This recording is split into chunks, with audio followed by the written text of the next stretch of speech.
Mesdames et Messieurs les ministres, Madame la conseillère spéciale du président de la transition, Monsieur le président de la commission de santé du Conseil national de transition, Monsieur le gouverneur du district de Bamako, Monsieur le maire de la commune 4 du district de Bamako, Mesdames et Messieurs les membres du cabinet du ministère de la Santé et du Développement social, Mesdames et Messieurs les directeurs des services centraux rattachés et personnalisés du ministère de la Santé et du Développement social, Monsieur le médecin-chef du centre de santé de référence de la commune 4 du district de Bamako, Mesdames et Messieurs, honorables invités, je voudrais commencer par dire à Monsieur le maire que le souci dont il a parlé ici, la construction du siège de l'Antime, est une préoccupation importante du ministre de la Santé et du Développement social qui y travaille. Et s'il plaît à Dieu, cette question sera bientôt résolue. Je voudrais saluer aussi de façon particulière, avec insistance, Madame le ministre de la Santé. Vous savez, dans notre gouvernement, on a la chance d'avoir des femmes de poigne, des grandes dames. Je les appelle souvent, je vais continuer à le dire jusqu'à la fin de la transition, chaque fois que j'en ai l'occasion, les Amazones du gouvernement. Parce que vous aurez constaté qu'elles sont très modestes. Vous les voyez solidaires chaque fois, elles sont toujours ensemble, elles se soutiennent, elles occupent les postes les plus sensibles du gouvernement. La santé,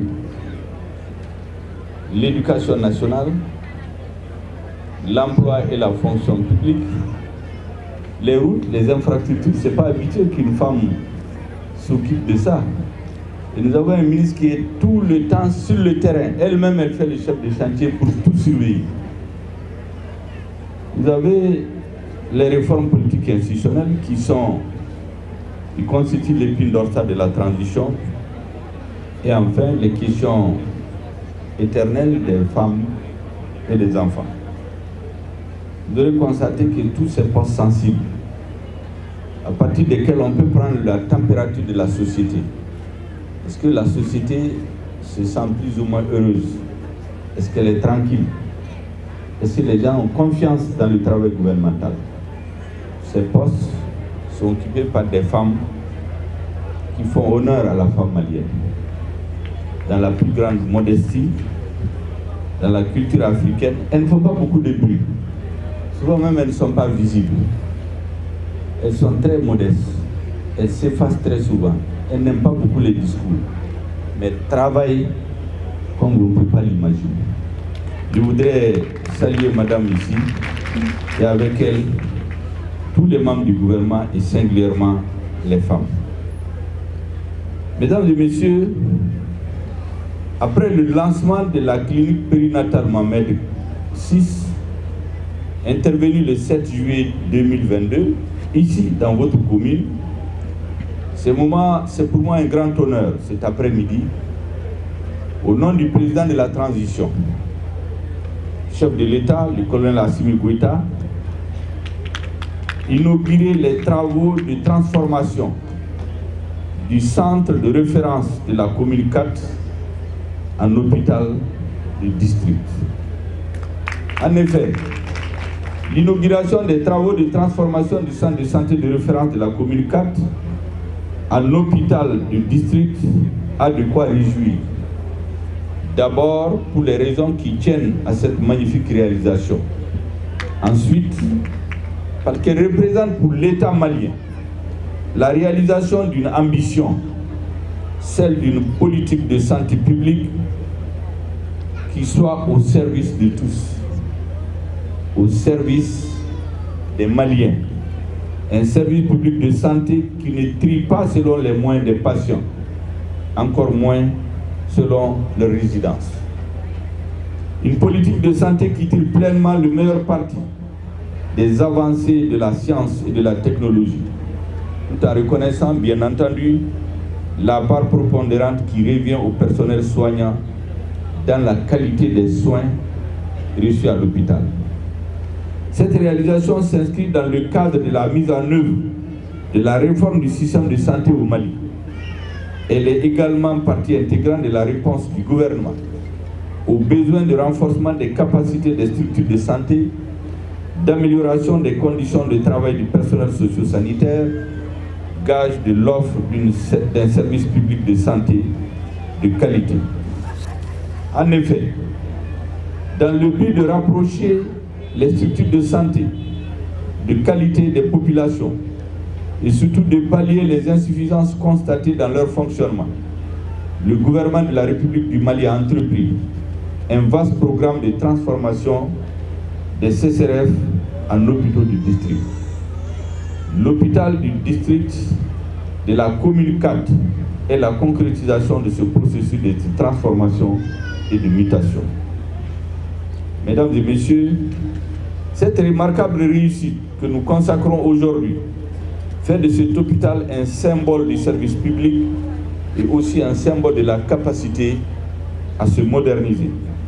Et c'est la raison pour laquelle nous devons tout faire pour maintenir l'équilibre et assurer la pérennité du fonctionnement du service public hospitalier. À l'issue des travaux de transformation, le nombre total de lits du centre est porté à 90, repartis entre différents blocs. Le montant global des travaux s'élève à 1,309 275 377 francs CFA. Le financement a été entièrement assuré par le budget national.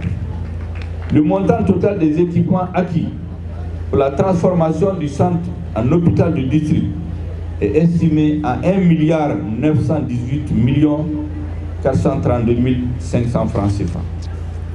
Pendant leur exécution, les travaux ont permis de créer des emplois directs et indirects au profit particulièrement et principalement des jeunes de la commune et de ses environs.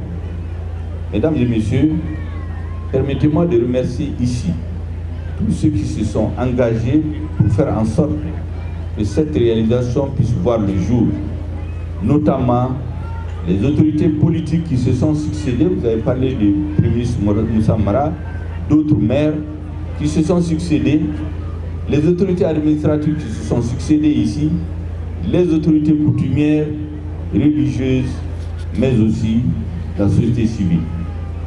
Honorables invités, mesdames et messieurs, pour terminer, je voudrais exhorter le personnel socio-sanitaire à se conformer aux règles de déontologie et aux bonnes pratiques professionnelles. Dans leur attitude de comportement de tous les jours, ils doivent adopter une approche centrée sur la satisfaction des besoins des populations. Et quand je dis les populations, je pense aux malades ou à la personne en détresse, à qui ils doivent offrir les soins de la meilleure manière possible, conformément aux possibilités de la science d'aujourd'hui. Le personnel socio-sanitaire doit être capable d'agir envers les autres avec empathie et professionnalisme, comme il aimerait qu'ils agissent envers lui. Il faut être à l'écoute de l'autre, de son prochain, bref, du malade, de la personne en détresse, surtout le circuit de soins. Le premier médecin des malades, c'est la considération, les égards de son médecin vis-à-vis de lui. C'est les premiers médicaments. L'écoute et la disponibilité contribuent à consoler toujours, à soulager souvent et à guérir quelquefois. Ce faisant, vous aurez donné un réel motif de satisfaction à l'ensemble des populations qui s'adressent quotidiennement à vous. Mesdames et messieurs, que ces nouvelles infrastructures engrangent avec beaucoup de succès dans le cadre de la lutte contre la Covid, dans le cadre de la lutte générale contre la maladie dans notre pays. Je voudrais terminer par demander à Allah le Tout-Puissant de bénir notre pays, de bénir le président de la transition, de les guider chaque jour, à chaque instant, sur la voie du bonheur des Maliens, de bénir les populations maliennes en général et les populations de la commune 4 en particulier. Que Dieu fasse en sorte que chaque jour, vous vous sentez de plus en plus en paix, vous vous sentez de plus en plus en sécurité, que vous vous sentez de plus en plus mieux dans notre pays. Qu'Allah bénisse notre pays. Je vous remercie de votre aimable attention.